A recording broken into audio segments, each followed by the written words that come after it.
Bonjour, je suis le Dr Tom Griffith, directeur aquatique et directeur de la sécurité en athlétisme intercollégial pour l'Université de l'État de Pennsylvanie. Ce que vous vous apprêtez à voir, sous les meilleures conditions possibles, est une leçon sur la lumière, la vue et l'eau.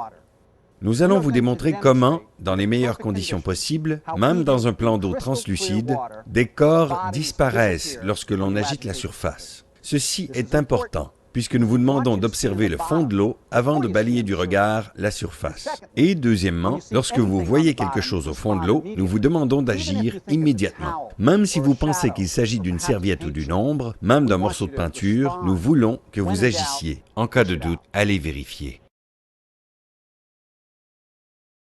Trop nombreux sont les surveillants sauveteurs qui croient que regarder l'eau d'une piscine équivaut à regarder à travers une fenêtre. Bien que cela puisse être le cas occasionnellement, regarder à travers la surface de l'eau n'est pas du tout similaire à regarder à travers une vitre transparente et plate. Cela équivaut plus souvent qu'autrement à regarder à travers une fenêtre de verre texturisée ou qui s'obscurcit, comme les vitres utilisées pour les portes de douche ou les fenêtres de salle de bain. Lorsque la surface de l'eau est troublée par des vagues, du vent ou des éclaboussures, celle-ci ne ressemble plus à une surface vitrée.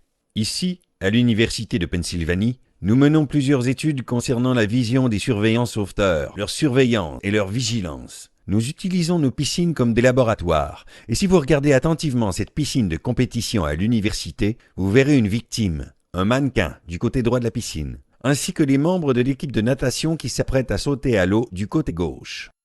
Cette mise en scène a pour but de vous démontrer, à vous sauveteurs, à quel point il peut être extrêmement difficile de voir des corps, des victimes au fond de l'eau, même dans les meilleures circonstances. Au moment où les nageurs entrent dans l'eau 75 pieds plus loin, ils réussissent à brouiller l'eau recouvrant la victime. Vous les voyez nager doucement en direction d'une extrémité, puis dans l'autre, dans les meilleures conditions possibles, utilisant des câbles anti-vagues, ainsi qu'avec un seul nageur par couloir. Et malgré cela, la victime est parfois embrouillée, et elle disparaît même à certains moments.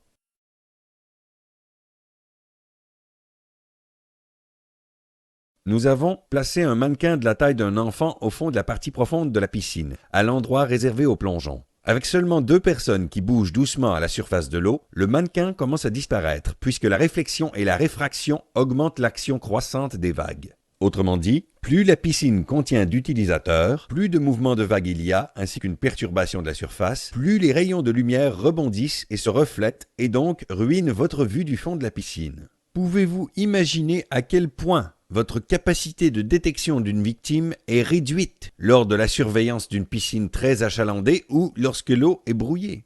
L'agitation de la surface de l'eau crée de nombreux angles de réflexion qui peuvent rapidement et parfois complètement distorsionner la vue du fond de la piscine. Regarder à travers une eau calme et tranquille nous donne une vue claire du fond de la piscine. Mais ce scénario ne se produit que très rarement lorsqu'un surveillant sauveteur est en poste, puisqu'il y a généralement des gens dans l'eau.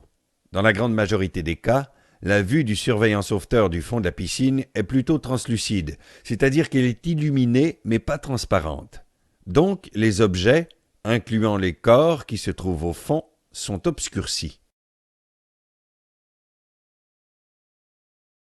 Voilà pourquoi les lentilles polarisées sont hautement recommandées pour les sauveteurs. Non seulement pour les protéger des terribles rayons UV, mais de façon tout aussi significative pour réduire et même éliminer la réflexion de la surface de l'eau dans le but d'améliorer la vue du fond de la piscine. Il est enseigné à la majorité des sauveteurs de faire un balayage de la surface de l'eau pour intervenir auprès des victimes en difficulté qui parfois se battent pour leur survie, une situation qui peut durer moins de 1 minute. Ces incidents, qui surviennent en surface, sont difficilement détectables, même par les surveillants sauveteurs les mieux entraînés ou même par les plus vigilants.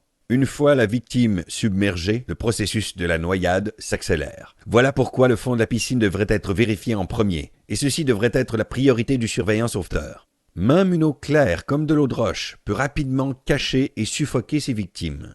La surface de l'eau dans votre zone est rarement calme et plate. L'eau est généralement variable, texturisée et obscurcie. Les sauveteurs doivent effectuer un balayage visuel de la piscine à partir du fond vers le haut, puisque s'il y a déjà quelqu'un au fond, cela signifie que la vie de la victime pourrait se terminer dans les secondes suivantes, à moins qu'une action immédiate soit entreprise. Cependant, le balayage visuel du fond de la piscine n'est pas facile. Alors que le balayage de la surface de l'eau est déjà difficile, apercevoir des corps au fond d'une piscine est pratiquement impossible dans bien des cas. Ce DVD démontre clairement qu'il est pratiquement impossible pour les surveillants sauveteurs d'effectuer un balayage visuel du fond d'une piscine lorsque la surface de l'eau est agitée et présente des remous en raison des vagues, du vent ou par les baigneurs.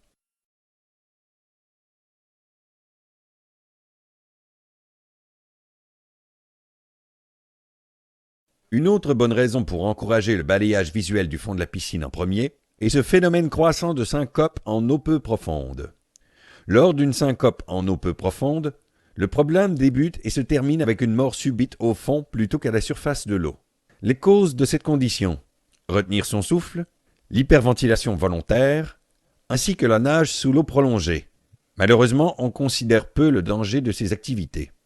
Ce qui envenime le problème, c'est que la grande majorité des victimes de syncope en eau peu profonde sont des athlètes bien entraînés, ou bien des nageurs qui possèdent parfois plus d'habileté que les surveillants sauveteurs en fonction.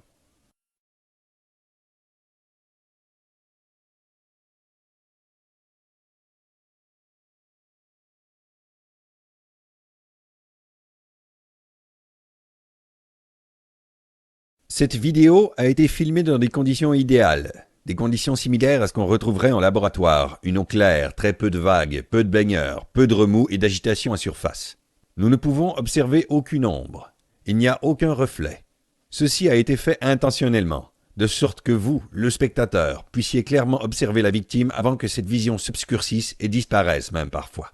Ce que nous avons tenté est de changer la fenêtre à travers laquelle vous regardez, d'un verre transparent et plat à un verre texturisé et qui s'obscurcit.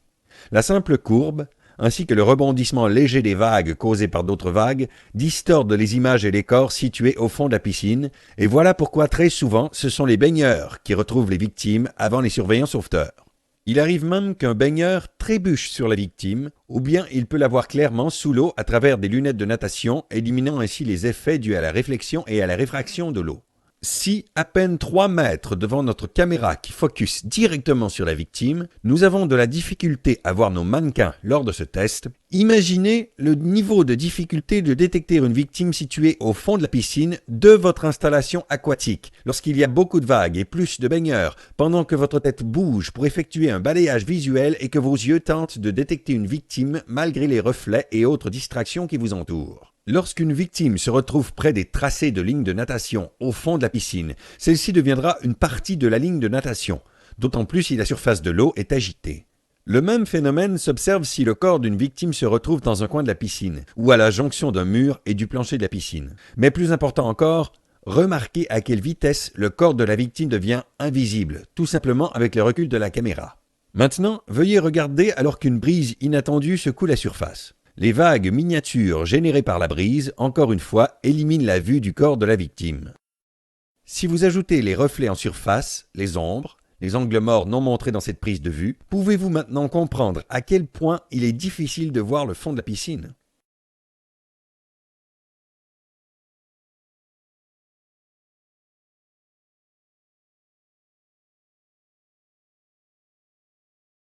Ce que vous venez d'observer est un aveuglement provoqué par la manipulation simple des rayons de lumière qui se produisent tout naturellement chaque jour dans une piscine. Ce DVD illustre clairement à quel point il est difficile de voir quelqu'un qui se trouve sous la surface de l'eau, et donc comment peut être difficile le travail d'un surveillant sauveteur. Voilà pourquoi la technologie, telle les caméras submergées ainsi que les systèmes de détection des noyades, aiderait grandement les surveillants sauveteurs. Mais également pourquoi le fait d'effectuer le balayage visuel du fond de la piscine devrait précéder le balayage visuel de sa surface. La méthode du balayage visuel en 5 minutes peut être utilisée en alternant entre l'observation du fond de la piscine en premier, suivi par un balayage visuel de la surface.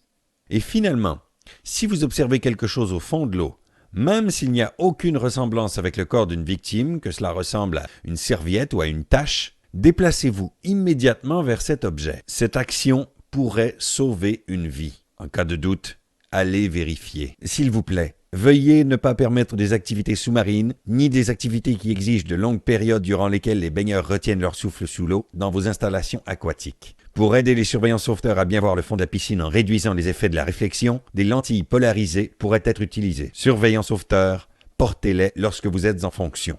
Premièrement, j'espère sincèrement que cette vidéo vous a démontré de façon convaincante la difficulté de voir clairement le fond d'une piscine ou d'un parc aquatique, même dans les meilleures conditions. Deuxièmement, nous vous demandons de toujours observer le fond de l'eau en premier, pour terminer avec un balayage de la surface. Pour conclure, j'aimerais souligner l'aide et le support offerts par Paragon Aquatics dans la création de cette vidéocassette, à la méthode du balayage en 5 minutes et à Griff's Guard Stations. Merci d'avoir visionné cette vidéo et surtout, n'oubliez pas, en cas de doute, allez vérifier.